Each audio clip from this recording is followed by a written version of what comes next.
The fantasy news must flow! Welcome everybody to another episode of Fantasy News. I am your disheveled goblin host, Daniel Greene, and today I am going to kind of pitch my book quite heavily to you because Friday, Rebels Creed is coming out, and I could not be more excited. It is already available to pre-order wherever you would like. I have a link tree set up to below where you can buy it from all kinds of different locations. So if it interests you at all, it'd mean the world to me to check it on out. And yeah, this has just been Daniel, why don't you stop whoring yourself and get to the video? I know. I'm sorry. Okay, we'll move on. Sorry, Jake. And slight warning, today there is going to be a heavy emphasis on both Dune and Wheel of Time, but you don't have to click off the video because we have timestamps in the description down below to take you to the stories that you particularly care about. So feel free to do so, and let's go ahead and jump right on into it. First up, though, we are hitting the Dresden Files, which if you are a fan, you'll probably be excited to hear that we are getting another comic book released for the series. Yes, there has been an ongoing series of comic books for quite some time for the Dresden Files, and now we will see Harry Dresden return to an adventure alongside Bigfoot. You don't know, Dresden Files kind of just opens up the whole book of creatures, just goes, that one, and you get that creature for a Dresden story. So, yay! Fantasy creatures and stuff in Dresden.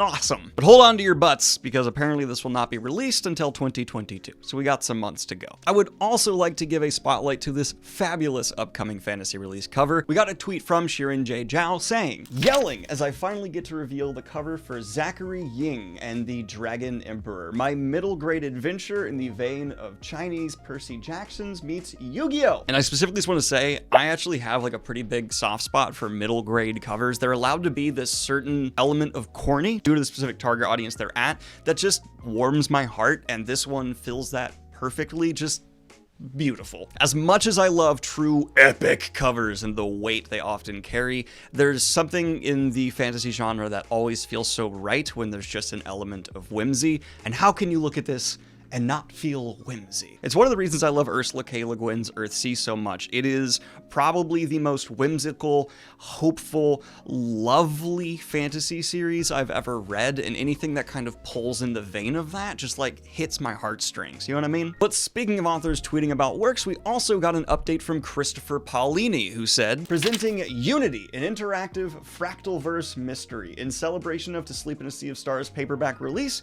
you're invited to investigate the murder in a choose-your-adventure story." And I really like this for several reasons. One, Fractalverse is something I'm still very interested in. I had critiques of To Sleep in a Sea of Stars, but I really like the direction this universe is going in. And I really like seeing an author just kind of do something unorthodox. So check it on out if you're interested in Paolini's Fractalverse. But okay, let's go ahead and hit on the Wheel of Time, because we had a couple more drops in anticipation of the show, which is just around the corner. First up, we had Moiraine's Quest tweeted out, which essentially can easily be broken down to, have you not actually found out about what the Wheel of Time is about yet? Because here we go. I'm just going to tell you, this is what it is. Essentially, if you're someone who somehow does not know the gist of a spoiler-free adventure of what the Wheel of Time is going to be, this is Amazon Prime's attempt to save you from accidentally running into spoilers.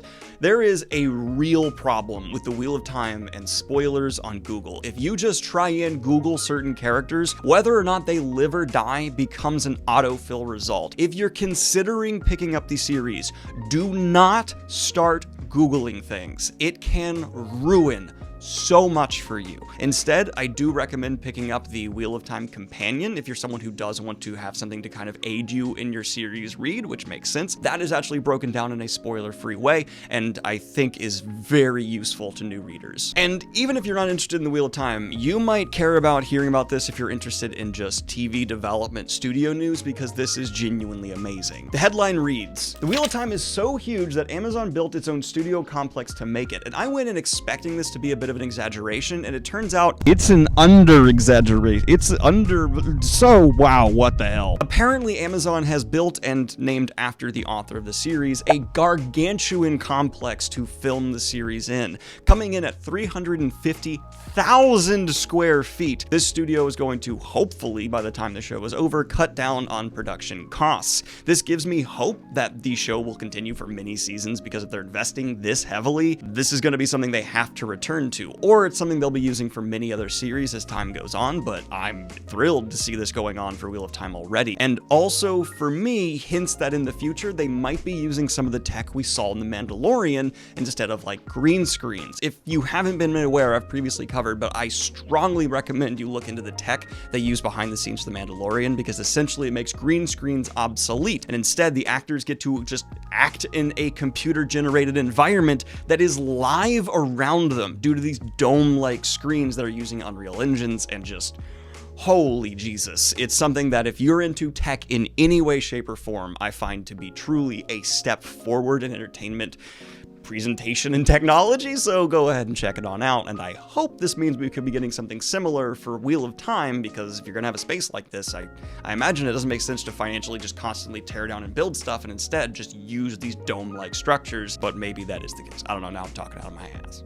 Moving on, and now we have a piece of Wheel of Time news I'm actually very conflicted in how I feel about, and that's that we know Rosamund Pike is going to be doing her own audiobook version of the first Wheel of Time book, The Eye of the World, which at first I was very excited about, because I would like to see this imagining of The Eye of the World, but it also means it's going to be pulling away possible new readers from enjoying and experiencing Michael Kramer and Kate Redding's rendition of The Eye of the World, which I find to be just a true masterpiece. Those two pretty much are the voices of this universe for me, and so, while I do enjoy the idea of Rosamund Pike doing this, I kind of like the idea of the show allowing more people to experience the narration that I grew up with as a kid. Now, in hindsight, yeah, a lot of people are going to get through Rosamund Pike's version and then move on to Michael Kramer and Kate Redding for the rest of the books, so that solves the problem, but it's a very mixed feeling where I'm like, yes, but maybe no. Regardless, I will be listening to it and reviewing it here on the channel in the future, for sure. And in super duper exciting news, apparently Warner Brothers is working on a Smash Bros. Style fighting game with characters like Gandalf and Batman attached.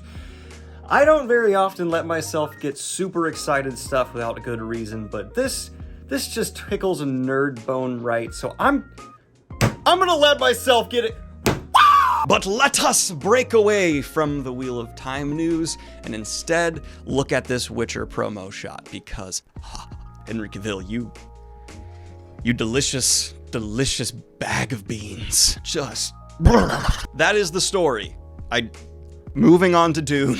So we've had some headlines popping up where, yes, the opening weekend box office results for Dune are about 40 million, and many people are putting out headlines saying, don't worry, part 2 is guaranteed. I'm pretty sure, yeah, I'm about 60-40, 60% chance we will be getting a part 2, because also, even if this doesn't rake in a ton at the theater, I've heard rumblings that the HBO Max results were absolutely outstanding, so that will be something that's promoting a streaming service that people will be signing up for, forgetting about their prescription and paying month after month after month.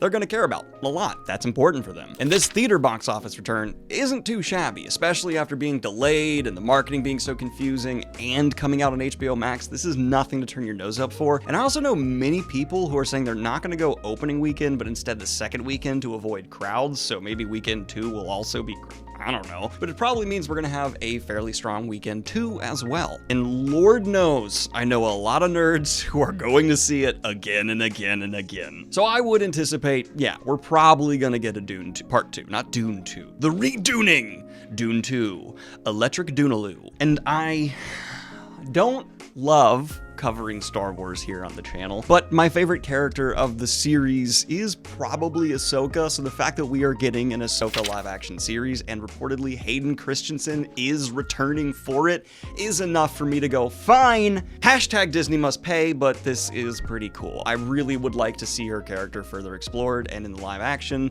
hopefully it won't be as schlocky and flat-out bad as I found Season 2 of The Mandalorian to be. I know, unpopular opinion, don't crucify me, and the worst worst case scenario, I get to see Ahsoka kick some ass in a really cool way. I don't understand the love for Mandalorian Season 2. Season 1 I genuinely found really good. Season 2 was just, I don't know, weak fan service and a lot of setup and terrible action sequences. Fight me. Every time I see, I'm going to run at this person with my gun and not fire it in any kind of action sequence, it immediately takes me out of what I'm watching and makes me judge the show for not putting in the minimal effort to make the action believable and actually choreograph it in a way where the protagonist comes across badass instead of just the villains that level of incompetent where I'm like, who gave you a gun? Why would you hold a gun if you're gonna run at him with it? And you know what? Let's go ahead and just unpopular opinion this whole episode up, because we've had it confirmed that the new Matrix movie, yes, will be R-rated. Which is good, I guess, but I don't particularly remember too much in the first movies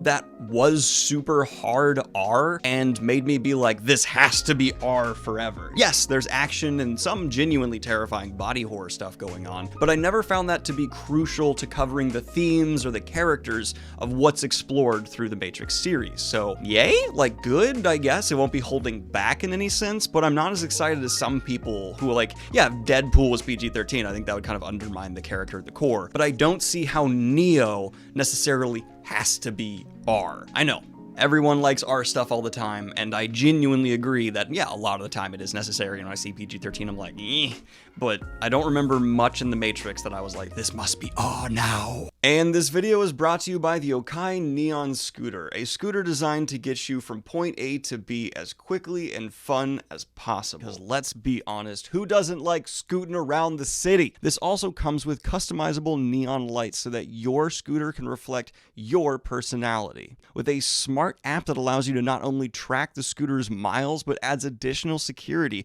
like actually tracking the scooter itself and being able to lock it remotely. This scooter is more secure than just about any other one on the market. And I know what you're thinking, Daniel, you absolutely insane madman. There is no way in hell I could possibly have a scooter in today's life. It's far too big and bulky. Well, don't worry, you silly little bean. The Okai scooter comes with a one-click easy folding procedure so that you can pick up the scooter and take it with you wherever you go. Combine that with the locking features, and this becomes truly one of the most convenient scooters to use ever. And I know, you're thinking, Daniel, there are hills all abouts me. I can't handle these hills in any scooter. Well, with the new 500 watts of power, this scooter can tackle up to a 20% gradient at 16 miles per hour. Fortunately, if you're worried about a shaky ride, with the new 2-layer suspension, front 8.5-inch pneumatic tires, and brand new hidden shock absorbent technology integrated, the ride is as smooth as an electric scooter can be, resulting in a relaxing and pleasant experience. But I hear you. You're going, Daniel, I don't like electric scooters that die halfway to the destination I want to get to.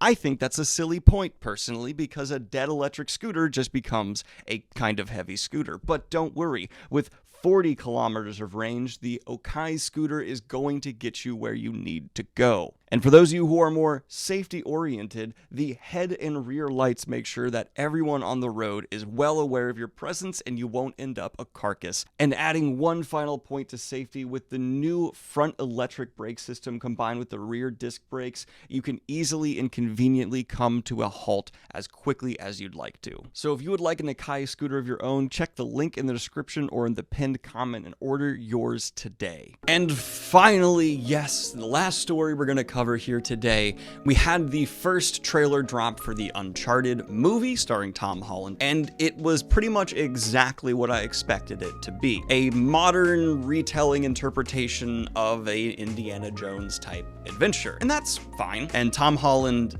he's good for a role like this, but this specific character, it's just, why? No, not why. I know why. He's a very popular, famous actor who's going to bring in eyes, and that's why you cast him. But he's not necessarily Nathan Drake. If this is going to be a series of movies coming out for the next 15 years, which if this is a crazy success, sure it could be, I could see Tom Holland growing into a Nathan Drake just fine. It's just weird to see someone younger than myself as this character, but I would gladly be proven wrong and see Tom Holland just blow this out of the water, because this is a story I do enjoy. I know it's got its problems, but that would be nice. But yeah, I want to see this, and I hope it's a lot better than the trailer made it look, because the trailer just made it look Fine. But this has been your latest episode of Fantasy News. Check out Rebels Creed in the links down below if you'd like to support me, as well as the first book in the Lawful Times series, Breach of Peace. Like and subscribe if you have not already. Hit the Patreon if you want to support what I do here. And have an absolutely wonderful day, y'all.